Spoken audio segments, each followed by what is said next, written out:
अस्सलामुअलैकुम वरहमतुल्लाहि वबरकातुहू। अज़ीज़ दोस्तों, साथियों, मैं मोहम्मद शहजाद खान आप तमाम ही का अपने चैनल SK डिवीज़न में खैर मकदम करता हूँ। आप तमाम ही का तहे दिल से इस्तकबाल करता हूँ।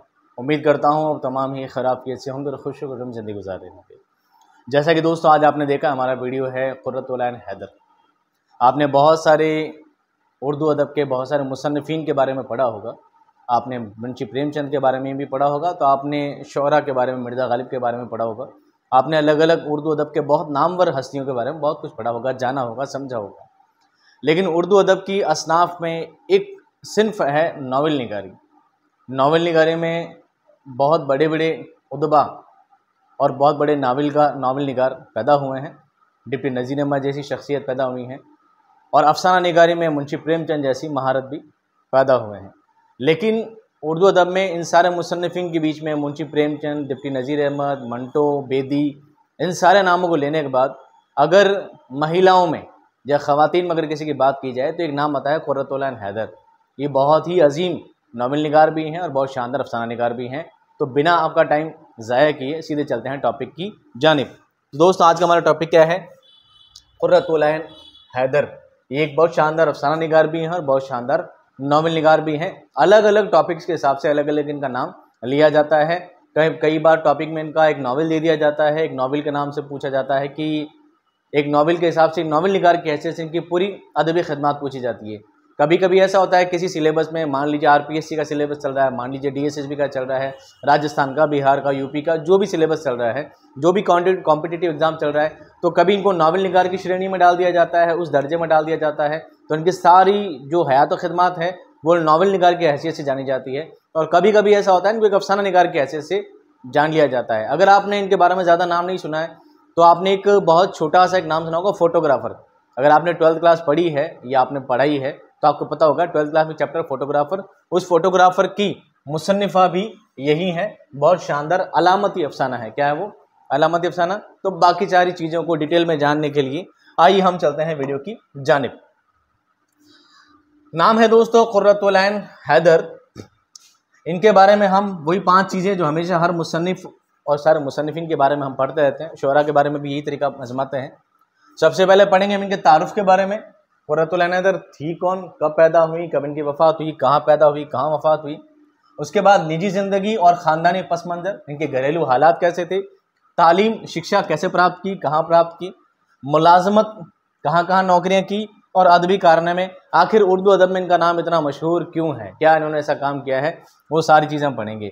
तो मुलाजमत को लेकर इतने ज़्यादा सवाल आते नहीं हैं, तालीम को लेकर भी इतने ज़्यादा सवाल नहीं आते हैं, और निजी ज़िंदगी से भी ज़्यादा सवाल आते नहीं हैं। सबसे ज़्यादा सवाल बनते किससे? अदबी कारनामों से। किससे बनता है? अदबी कारनामों से। और एक बनता है तारुफ में, यानी इनके वफ़ात की तारीख, जाए पैदाइश, सबसे ज़्यादा सवाल आपके यहीं से बनते हैं। तो हम चलते हैं सबसे पहले किस टॉपिक की तरफ? तारुफ की तरफ। पहला टॉपिक है दोस्तों तारुफ। किसका? क़ुर्रतुल ऐन हैदर का। इब्तदाई नाम यानी शुरुआती बचपने का जो नाम था, नाम क्या था? नीलोफर। क्या नाम था इनका? नीलोफर। बाद में नाम क्या रख दिया? बाद में इनके मामू थे, उनका नाम था अफजल अली। इन्होंने नाम बदल कर क़ुर्रतुल ऐन हैदर कर दिया। क्या कर दिया? क़ुर्रतुल ऐन हैदर कर दिया। क्यों कर दिया? क्योंकि ये सज्जाद हैदर यल्दरम की क्या है? बेटी हैं, उनकी सुपुत्री हैं। कलमी नाम क़ुर्रतुल ऐन हैदर कलमी नाम कहते हैं जो नाम अदब में, साहित्य में इस्तेमाल किया जाता है, लेखन कला में इस्तेमाल किया जाता है, वो चीज़ क्या कहलाती है? कलमी नाम। कलमी नाम में क़ुर्रतुल ऐन हैदर नाम से क्या हुई है? मशहूर हुई है। और अदबी हल्के में, साहित्यिक मंच में, अदबी हल्के में लोग प्यार से इनको ऐनी आपा कहा करते थे। क्या कहते थे? ऐनी आपा। और एक इनका फर्जी नाम भी है। एक दो बार इन्होंने शुरुआत में कुछ लिखा था तो फर्जी नाम इन्होंने लाला रुख नाम लिखा था। क्या लिखा था? लाला रुख। सिर्फ नाम को लेकर 5-6 सवाल हैं। बचपन का नाम क्या था? इब्तदाई नाम नीलोफर। बाद में मामू ने क्या नाम रख दिया? क़ुर्रतुल ऐन हैदर। और अदबी हल्के में कलमी नाम से ये क़ुर्रतुल ऐन हैदर से ही मशहूर हुई है। ये फर्स्ट और ये सेकंड। अदबी हल्के में लोग इनको क्या कहते हैं? ऐनी आपा कहते हैं। क्या कहते हैं? ऐनी आपा कहते हैं। और फर्जी नाम इनका क्या है? लाला रुख। क्या है? लाला रुख। ऑप्शन में जब क्वेश्चन बनेगा तो ये चारों नाम ही शामिल होंगे। ये बात आपको याद रखनी है। ये बात आपको याद रखनी है कि सवाल बन जाएगा कि क़ुर्रतुल ऐन हैदर का इब्तदाई नाम क्या था? क़ुर्रतुल ऐन हैदर का इब्तदाई नाम क्या था? लाला रुख दे दिया जाएगा, ऐनियापा दे दिया जाएगा, नीलोफर दे दिया जाएगा, या कुर्रतुल ऐन हैदर दे दिया जाएगा। 4 ऑप्शन में से एक ऑप्शन आपको चुनना होता है और सवाल को किसी भी पैटर्न से घुमा के दे दिया जाएगा। इनका फर्जी नाम क्या था, इनका कलमी नाम क्या था, इनका नाम किसने बदला था, ये सारे सवाल एक ही चैप्टर से बन जाते हैं। तो ये पेज दोस्तों आपके लिए क्या है, IMP है। इस पेज का आपको क्या रखना है, पूरा ध्यान रखना है। चलिए अब बात करते हैं तारुफ के आगे के बारे में। पैदाइश इनकी हुई दोस्तों 20 जनवरी 1927 अलीगढ़। 20 जनवरी 1927 अलीगढ़। जनवरी और 20 याद ना भी रहे कोई बड़ा इशू नहीं है, याद रह जाए तो अच्छी बात है, लेकिन 1927 और अलीगढ़ तो याद रखना जरूरी है, यहीं से सवाल आपके बनते हैं। ठीक है। वफात उनकी हुई 21 अगस्त 2007 नोएडा यानी दिल्ली में इनकी वफात हुई है। वालिद का नाम है इनका सज्जाद हैदर यल्दरम। नाम सुना होगा आपने, बहुत फेमस नाम है सज्जाद हैदर यल्दरम। उर्दू अदब के पहले अफसाना निगार माने जाते हैं। अफसाना निगारी की जब बात की जाती है और कहा जाता है कि अफसाना निगारी की शुरुआत कहाँ से हुई है, तो बाज़ मुहक्किक तहकीक करने वाले कहते हैं कि मुंशी प्रेमचंद पहले अफसाना निगार हैं। कुछ मुहक्किक कहते हैं कि सज्जाद हैदर यल्दरम पहले अफसाना निगार हैं। दोनों के बीच में इख्तलाफ है इस बात का, लेकिन बात यहाँ पे जाके सॉर्ट आउट हो गई है कि ठीक है, अफसाना निगार में पहला नाम मुंशी प्रेमचंद को ले लिया जाता है। अफसाना निगारी की शुरुआत मुंशी प्रेमचंद से मान ली जाती है और सज्जाद हैदर यल्दरम को उर्दू का पहला रोमानवी अफसाना निगार करार दे दिया जाता है। ठीक है, अफसाना निगार उर्दू के पहले रोमानवी अफसाना निगार कौन है, सज्जाद हैदर यल्दरम। ये बात आपको नोटिस में रखनी है। वालिदा का नाम है नजर सज्जाद हैदर। नजर सज्जाद हैदर, सज्जाद हैदर ये शौहर की निस्बत से आया है, नाम इनका नजर बानो था। आबाई वतन टहनूर जिला बिजनौर। पैदाइश इनकी अलीगढ़ में हुई है, इसका मतलब अलीगढ़ से नहीं है, इनका आबाई वतन के अजदाद कहाँ से थे, टहनूर से हैं, जो कि कहाँ है, जिला बिजनौर में है। बिजनौर कहाँ है आप बताइए कमेंट में। अब बात करते हैं दोस्तों इनकी निजी जिंदगी के बारे में, जिससे ज़्यादा सवाल बनते नहीं है, पर इन चीज़ों को ध्यान में रखना बहुत ज़रूरी है। किसी शायर के बारे में, मुसन्निफ के बारे में हम सिर्फ टॉपिक बाय टॉपिक चीज़ें पढ़ते हैं तो हम क्या बाद में भूल जाते हैं। जब तक उसकी ज़िंदगी की एक फहरिस्त हमारे सामने नहीं आती है, जब तक चीज़ें सामने नहीं आती है, तब तक हम पता नहीं लगा पाते हैं कि चीज़ कहाँ से आ रही है। मान लीजिए आपने कुर्रतुल ऐन हैदर के बारे में अगर याद कर रहे हैं और आपको ये पता लगेगा कि वो पढ़ाई करने के लिए लंदन गई हैं। कहाँ गई हैं, लंदन गई हैं, और बाद में एग्जाम में सवाल आता है तो अगर आपको लंदन वहाँ याद आएगा तो वहाँ बाबू भूल जाओगे। लेकिन आपको ये याद रहेगा कि ना कुर्रतुल ऐन हैदर की माँ, उनकी वालिदा बीमार हो गई थी, उनको इलाज के लिए लंदन ले गई थी, उनका लंदन आना जाना लगा रहता था, वहाँ नेहरू जी से मुलाकात हुई थी। इस तरह की कुछ कहानी के सीक्वेंस में अगर आपको बातें याद रहेगी तो आप चीज़ों को ज़्यादा याद कर पाओगे। ठीक है, तो वो तो था उनका तारुफ। अब बात करते हैं पर्सनल लाइफ और इनकी खानदानी हालात के बारे में। कुर्रतुल ऐन हैदर के जद्दे आला कमालुद्दीन तिर्मिजी तुर्कमान से हिंदुस्तान आए थे। जद्दे आला इनके अजदाद, इनके पूर्वजों में एक शख्स थे कमालुद्दीन तिर्मिजी, जो कि तुर्कमान से कहाँ आए थे, हिंदुस्तान आए थे। बात करते हैं वालिद की, तो वालिद सज्जाद हैदर यल्दरम उर्दू के पहले रोमानवी अफसाना निगार शुमार किए जाते हैं। ये चीज़ आपको याद रखनी है। सज्जाद हैदर अलीगढ़ मुस्लिम यूनिवर्सिटी के पहले रजिस्ट्रार रहे हैं। बात करते हैं वालिदा की, तो नज़र सज्जाद हैदर भी उर्दू की एक कामयाब नावल निगार तस्लीम की जाती हैं और नज़र सज्जाद का नावल अख्तरुन्निसा बेगम 1910 में शाया हुआ था। वालिद हैं वो कौन है, उर्दू के पहले रोमानवी अफसाना निगार हैं, और वालिदा जो है अख्तरुन्निसा नाम का उनका, अख्तरुन्निसा बेगम नाम का 1910 में उनका एक नावल भी शाया हुआ है और ये बहुत अजीम नावल निगार मानी जाती हैं। ये रहा इनके वालिद और वालिदा का माँ बाप की तरफ से इनका रवैया, माँ बाप की तरफ से इनका सिलसिला। अब बात करते हैं तालीम, एजुकेशन के बारे में। एजुकेशन बहुत हाईफाई थिंग है, ठीक है, और किस तरह रही है देख लीजिए। कुर्रतुल ऐन हैदर ने घरेलू तालीम के बाद मैट्रिक की तालीम देहरादून की एक प्राइवेट स्कूल से किया था। आपने शुरुआत की पढ़ाई देहरादून की प्राइवेट स्कूल से किया था। आपको कहीं कहीं देहरादून की जगह बनारस मिल जाएगा। क्या मिलेगा, बनारस। तो ये बनारस भी ऑथेंटिक ही है, लेकिन देहरादून NCERT के बेस पर परफेक्ट है। आपको देहरादून ही NCERT के अकॉर्डिंग सही मानना है, बनारस भी सही है। कुर्रतुल ऐन हैदर ने BA की तालीम दिल्ली कॉलेज से हासिल की, मैट्रिक की तालीम देहरादून से, BA की तालीम दिल्ली कॉलेज से। अंग्रेजी में MA 1947 ईस्वी में अज़ाबीला त्रिभुवन कॉलेज लखनऊ यूनिवर्सिटी से किया। कहाँ से किया, लखनऊ यूनिवर्सिटी से, और कॉलेज का नाम था अज़ाबीला त्रिभुवन कॉलेज। कुर्रतुल ऐन हैदर को आर्ट से बेहद दिलचस्पी थी, इसलिए स्कूल और आर्ट लखनऊ से इसकी बाकायदा तालीम हासिल की। आर्ट कहते हैं दोस्तों फोटोग्राफी या स्केच आर्ट कर लीजिए, स्केच आर्ट होता ना, स्केच आर्ट आप कैसे समझ में आएगा, नहीं मैं मुसव्वरी लिख देता हूं उसको, मुसव्वरी तस्वीर बनाना जिसको कहते हैं। तस्वीर बनाने करने का उनको बहुत ज़्यादा शौक था। उसकी आला तालीम के लिए, उसकी और ज़्यादा शिक्षा प्राप्त करने के लिए आप कहाँ चले गए, लखनऊ से। आपने प्रॉपर इसकी अलग से एजुकेशन भी हासिल की है, स्केच आर्ट वगैरह की। कुर्रतुल ऐन हैदर अदब और आर्ट की मजीद तालीम के लिए लंदन भी गई थी। काय के लिए गई थी ये?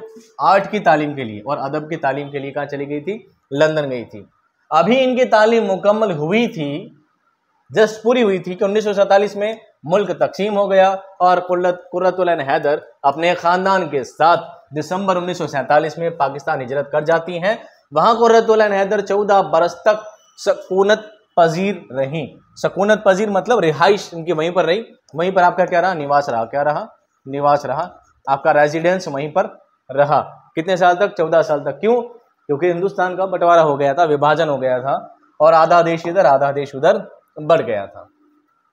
ये था इनका इब्तदाई ज़िंदगी का माहौल।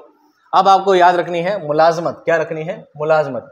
उससे ज़्यादा सवाल बनते नहीं है, बस आपको कच्चा पक्का आइडिया रहना उसके बारे में ज़रूरी है, बाकी उससे ज़्यादा सवाल आपके बनते नहीं है। मुलाजमत के बारे में बात करते हैं तो 1950 में पाकिस्तान के इतालियात व नशरियात में इंफॉर्मेशन ऑफिसर मुकर्रर हुई। इनकी जॉब क्या लगी थी दोस्तों? इतालियात और नशरियात। अब ये इतालियात और नशरियात क्या है? इतालियात वर्ड बना है इत्तला से, सॉरी इत्तलात है क्या? इत्तलाआत। इत्तलाआत आपका तमाम लोगों को इत्तला दी जाती है। इत्तला देना, मुतला करना। इत्तला देना कहते हैं सूचना। इत्तलात किसे कहते हैं? सूचना। ठीक है। नशरियात बना है नश्र से। नश्र कहते हैं छपना, प्रकाशन होना। पूरा हटा देता हूं उसको, वापस देख लीजिए एक बार। इत्तलात का मतलब क्या होता है? सूचना।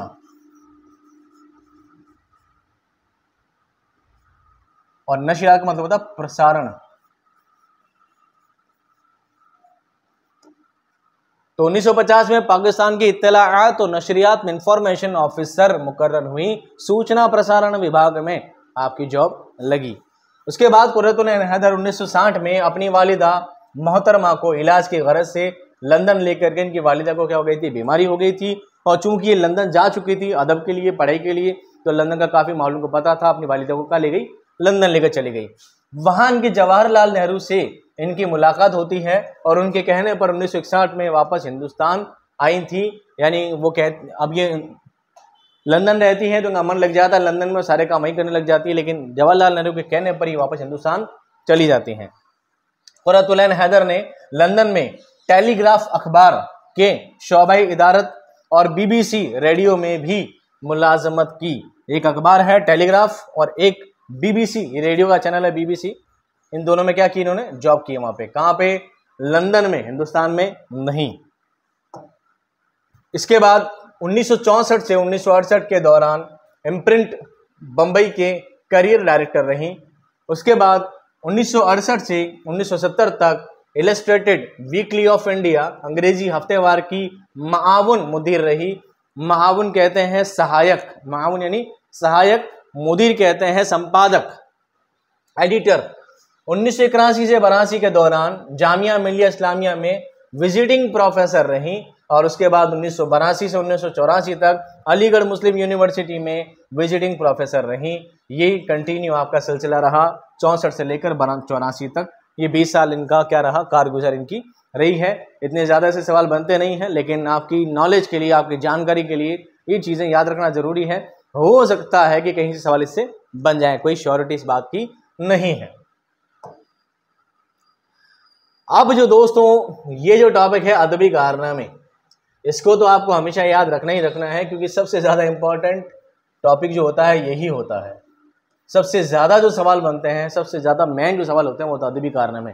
एक लेखक के बारे में, उसकी पहचान क्या है, एक मुसन्निफ़ की पहचान क्या है, एक मुसन्निफ़ के बारे में हम क्यों पढ़ रहे हैं, उस मुसन्निफ़ के बारे में इसलिए पढ़ रहे हैं क्योंकि अदब में कुछ ऐसा काम किया है जिसकी वजह से आज हमें टॉपिक पढ़ना पड़ रहा है। तो वो जो वजह है उस वजह के लिए क्या बनेगा, सवाल बनेगा सबसे उस वजह से। तो इस लास्ट टॉपिक है, इसको ध्यान से सुने, समझे और याद करने की कोशिश करें। कुर्रतुल ऐन हैदर ने अपने अदबी सफर का आगाज 7 साल की उम्र में कार्टून नामी कहानी लिखकर किया था, जो रिसाला फूल के सालनामे में शाया हुआ था। हालांकि इस कहानी में कोई दम नहीं था, कोई इतनी खास कहानी नहीं थी, इतनी ज़्यादा चली भी नहीं थी, लेकिन इन्होंने शुरुआत कर दी थी 7 साल की उम्र में ही लिखना पढ़ना शुरू कर दिया था। कुर्रतुल ऐन हैदर का पहला अफसाना, ये आपका सवाल नंबर 1 लिख देता हूं मैं, मोस्ट टाइम पे जहां जहां एक लग रहा है उन चीज़ों को आपको नोटिस करते जाना है कि यहाँ से सवाल 100% यहाँ सवाल बनने के सबसे ज़्यादा इम्कान होते हैं। कुर्रतुल ऐन हैदर का पहला अफसाना एक शाम है, जिसे वो तंजिया स्क्रिप्ट कहती हैं। ये फर्जी नाम लाला रुख, जिसके बारे में मैंने शुरुआत बताया था, लाला रुख के नाम से अदीब शुमारे में 1944 में शाया हुआ था, क्योंकि चचा मुश्ताक अहमद जाहिदी, ये बीच में कॉमा गलत लग गया इसमें, जाहिदी का मशवरा था कि अपने नाम से छपवाओगी तो किसी को यकीन नहीं होगा कि तुमने लिखा है। ये एक सेंटेंस यहाँ से यहाँ तक ढंग से समझो। सवाल पहला आपका बनता है कि कुर्रतुल ऐन हैदर का पहला अफसाना कौन सा है, वो है एक शाम। क्या है? एक शाम, ये इनका पहला अफसाना है, यहाँ से सवाल बनता है। अब इन्होंने ये पहला अफसाना लिखा था, ये लाला रुख के नाम से लिखा था, कुर्रतुल ऐन हैदर के नाम से नहीं लिखा था। नहीं लिखने की वजह ये थी, इनके चाचा की वजह। इनके चाचा कहते थे कि अगर तुम अपना नाम लिख दोगी तो लोगों को पता भी नहीं चलेगा कि आपने लिखा है, लोग इस बात पे यकीन नहीं करेंगे कि कुर्रतुल ऐन हैदर इतना बढ़िया काम कर सकती है, लोगों को इस बात का एतमाद नहीं होगा।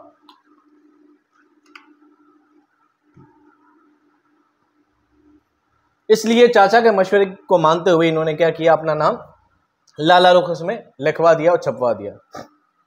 दूसरा अफसाना, ये बातें, रिसाला हुमायूं 1944 में शाया हुआ। ये इतना इंपॉर्टेंट नहीं है। पहला अफसाना बिल्कुल आएगा, 1944 में अदीब में शाया हुआ, एक शाम उसका नाम था और लाला रुख नाम से इन्होंने लिखा था। यह आपका पहला सवाल। अब बात करते हैं इनके नॉवेल के बारे में। क्या है? नॉवेल कौन से इनके? मेरे भी सनम खाने, सफीना दिल, आग का दरिया, आखिरी शब के हम सफ़र, कारें जहां दराज है, गर्दिश रंगो चमन और चांदनी बेगम। कितने नॉवेल हैं इनके? 7। कितने हैं? 7। और 7 के नाम याद रखना बहुत ज़्यादा ज़रूरी है। इन 7 की सीक्वेंस भी यही है, सीक्वेंस भी याद रखना है। 1, 2, 3, ये 4, ये 5, ये 6 और ये 7।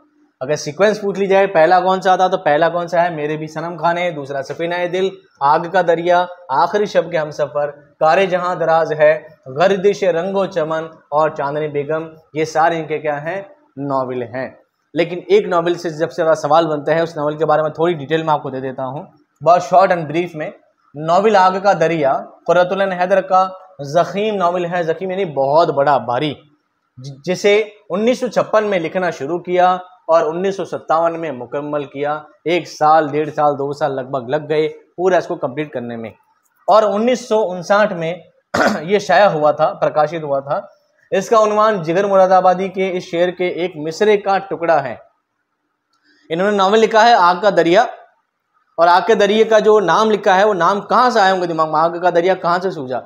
वो जिगर मुरादाबादी का बहुत फेमस शेर है, ये इश्क नहीं आसान बस इतना समझ लीजिए, एक आग का दरिया है और डूब के जाना है। बहुत फेमस शेर है, और इस शेर से इनको याद आता है कि बहुत अच्छा टाइटल होगा इस नॉवेल का नाम देने के लिए।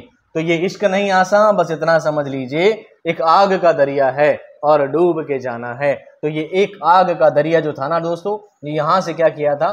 कॉपी पेस्ट किया गया था। इस पर कोई कॉपीराइट इशू भी उस ज़माने में नहीं आया था, क्योंकि ये किसी यूट्यूब पे नहीं डाला गया था जहाँ पे कोई कॉपीराइट पॉलिसी डाली गई हो। अब बात करते हैं नॉवेल से जो छोटा होता है वो होता है नॉवेलिट। क्या होता है? नॉवेलिट। एक होता है नॉवेल जो बड़ा होता है, छोटा होता है नॉवेलिट। नॉवेलिट से भी छोटे होते हैं अफसाने। क्या होते हैं? अफसाने। अफसाने से कभी छोटा रूप होता है वो कहलाता है अफसानचा। क्या होता है? अफसानचा। यानी कि लोगों की मसरूफियात को देखते हुए, लोगों की बिजीनेस को देखते हुए अदब भी धीरे धीरे घटता गया और लोगों के हिसाब से अदब चेंज होता गया। जब लोग बिल्कुल फ्री थे तो क्या चलती थी? दास्तान, फर्जी, मनगढ़ंत, हवा में परियां उड़ रही है, कालीन में बैठ के जा रहे हैं, गुफाओं में परियां तैर रही है, पता नहीं क्या क्या सारे काम हो रहे हैं जिनका असल जिंदगी से कोई ताल्लुकात नहीं था। फिर लोग पढ़े लिखे हो गए, समझदार हो गए, दुनिया डेवलप हो गई, तो फर्जी चीज़ों से हटकर कहाँ आ गए लोग? नॉवल पर। कहाँ गए? नॉवल पर। नॉवल भी बहुत तवील होते हैं, लंबे चौड़े होते हैं, लेकिन उसमें कहानी, किरदार सब सच्चे होते हैं। काफ़ी हद तक चीज़ों को असल ज़िंदगी से जोड़कर बताया जाता है। फिर नॉवल पढ़ने में बहुत टाइम लगता था, तो नॉवल को छोटा कर दिया गया और एक चीज़ बनी नॉवेल्ट। क्या बनी? नॉवेल्ट। ये नॉवल का छोटा रूप है। अब नॉवल पढ़ने में भी टाइम लग रहा है, लोगों ने कहा भाई आधे घंटे में काम खत्म, मुझे ऐसी चीज़ क्या है? तो फिर बना क्या दोनों? अफसाना। क्या बना? अफसाना। अब अफसाने का पढ़ने का भी टाइम नहीं है, तो फिर क्या बना? अफसानचा। क्या बना? अफसानचा। उससे भी छोटा। हालांकि अपनी अपनी जगह सभी की अपनी एक अहमियत है, सभी अपनी अपनी जगह प्रसिद्ध हैं, फेमस हैं। तो नॉवेल्टी इन्होंने लिखे हैं सीताहरण, चाय के बाग, हाउसिंग सोसाइटी, दिलरुबा और अगले जन्म मोहे बिटिया ना कीजो। ये सारे इनके क्या है? नॉवेल्ट हैं। 1 2 3 4 और ये 5, टोटल कितने हैं? 5 है। पांचों की सीक्वेंस भी आपको ऐसे ही याद रखनी है, क्योंकि सवाल यहीं से बनेंगे, इस बात को याद रखना है आपको। अब बात करते हैं अफसानवी मजमुए। अफसानवी मजमू कौन से हैं? सितारों से आगे, ये लिखा था 1947 में। शीशे के घर 1954 में। पतझड़ की आवाज 1966 में। रोशनी की रफ्तार 1982 में। और जुगनुओं की दुनिया 1990। ये सारे क्या इनके अफसाने मजमूए हैं। ये पूरा पेज आपके लिए क्या दोस्तों? IMP है। आपको पूरा ही पेज क्या रखना है दोस्तों? याद रखना है। अब बात करते हैं आखिरी टॉपिक इनका, अहम अफसाने। अफसाने कौन कौन से हैं? काफी सारे आपने पढ़े भी होंगे, काफी सारे देखे होंगे, काफी के नाम सुने होंगे। अब आज की क्लास में इंपॉर्टेंट कौन से हैं? आपको कुछ के नाम याद रह जाने हैं तो ठीक है, सारे याद रखना जरूरी भी नहीं है, लेकिन आइडियल सवाल बनते हैं। तो क्या किया जाता है कि कोई से भी 3 उठा लिए जाते हैं। जब एग्जाम में सवाल बनते हैं ना, कोई से भी 3 उठा लिए जाते हैं, चौथा किसी और का डाल दिया जाता है। कभी बेदी का, कभी मंटो का, मुंशी प्रेमचंद का, कृष्णचंद्र का, कोई भी एक नाम डाल दिया जाता है और पूछे इनमें से कौन सा अफसाना कुर्रतुल ऐन हैदर का तख्लीक करदा नहीं है। तो 3 आपको इनमें से कोई भी दे दिए जाएंगे और एक नाम कोई भी दूसरा आपको दे दिया जाएगा। इसलिए कोशिश करना कि नाम आपको याद रह जाएं। अहम अफसाने कौन से हैं? दीवार के दरख्त, परवाज के बाद, टूटे तारे,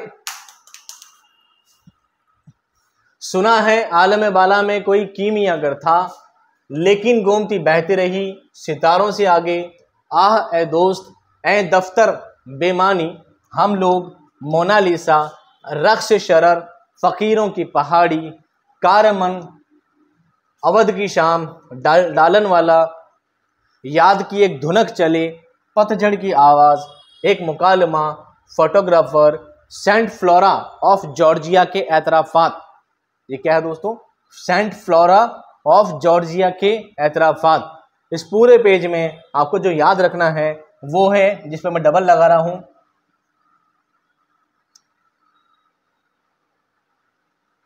एक याद रखना है सितारों से आगे, जो सबसे याद अब तक सवालों में नाम जिसका आता रहता है। एक आता है पतझड़ की आवाज़, एक आता है फोटोग्राफर। फोटोग्राफर तो आपने पढ़ा भी होगा 12th क्लास में, सबसे ज़्यादा इंपॉर्टेंट है। ये 2-3 नाम, एक रक्स शरर भी आता है, जो अब तक के पेपर में बार बार जिनके नाम दोहराए गए हैं। 2 सैयाह, सेक्रेटरी, आवारागर्द, मलफूजात, हाजी गुल बाबा बेक्ताशी, कोहरे के पीछे, दरेगर सवार बाशद, ये बातें, जहां कारवां ठहरा था, नजारा दरमियान, रोशनी की रफ्तार,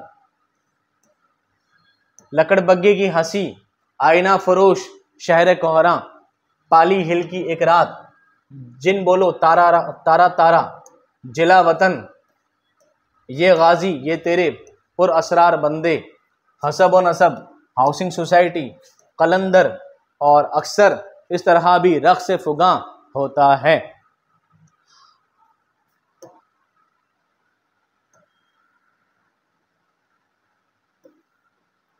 तो दोस्तों ये इनके सारे क्या हैं? अफसाने हैं, अहम अफसाने, जो आपको क्या रखने हैं? याद रखने हैं। अब एक टॉपिक आता है इनका एजाजात। क्या आता है दोस्तों? एजाजात। अब आप सोचिए, किसी इंसान ने इतना कुछ लिखा है, अफसाने लिखे हैं, नावल लिखे हैं, इतने बड़े बड़े काम किए हैं, तो जाहिर सी बात है इतना लिखने के बाद उनको कुछ ना कुछ तो इनाम दिया गया होगा, कुछ तो उनका सरकार ने भी सम्मान किया होगा। तो उनको एजाज़ात भी बहुत सारे मिले हैं। आपको सारे के सारे याद जितने भी रह सके आप उनको याद रखने की कोशिश कीजिएगा। इंपॉर्टेंट जो है मैं आपको अभी बता देता हूँ, जो एग्जाम में बार पूछा जाता है। एजाज़ात, इनको क्या सम्मान मिले हैं? इनको मिला है साहित्य अकादमी अवार्ड 1967 में, तीसरे अफसानवी मजमूए पतझड़ की आवाज़ पर। और मैं इस पे लिख रहा हूँ मोस्ट IMP। ये चीज़ बार बार बार बार कई सारे एग्जाम में पूछी गई है कि साहित्य अकादमी अवार्ड किसको मिला है। 1967 में तीसरे अफसानवी मजमूए पर पतझड़ की आवाज़ पर मिला है। दूसरे को मिला है सोवियत लैंड नेहरू अवार्ड 1969 में बराए तर्जुमा के लिए। पद्मश्री का कौमी अवार्ड मिला है 1984 में। गालिब अवार्ड मिला है 1985 में। इकबाल सम्मान अवार्ड मिला है 1988 में। ये मध्य प्रदेश से दिया जाता है। रुकिए, अभी तो और हैं बहुत सारे। ज्ञानपीठ अवार्ड 1990 में हिंदुस्तान का सबसे बड़ा अदबी अवार्ड है। इस पे लिख रहा हूँ मैं मोस्ट IMP, क्योंकि ये सवाल भी बार बार पूछा जाता है। आपको इनके 2 अवार्ड तो बहुत ज़्यादा याद रखने हैं। फेलो ऑफ साहित्य अकादमी फेलोशिप मिली है 1996 में। बहादुर शाह जफर अवार्ड मिला है 2000 में। और पद्म भूषण अवार्ड मिला है 2005 में। तो आपको एक तो ज्ञानपीठ अवार्ड याद रखना है। और सवाल आता है बार बार, इनमें से किसको ज्ञानपीठ अवार्ड नहीं मिला है। 3 नाम दे दिए जाते हैं और चौथा नाम आपको छोड़ दिया जाएगा। तो एक अदब के अंदर एक ज्ञानपीठ अवार्ड किसको मिला है दोस्तों? फिराक गोरखपुरी को। किसको मिला है? फिराक गोरखपुरी।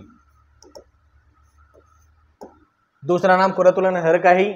एक नाम आएगा शहरयार खान। इस तरह के 2-3 नाम दे दिए जाएंगे और एक नाम को दूसरा दे दिया जाएगा।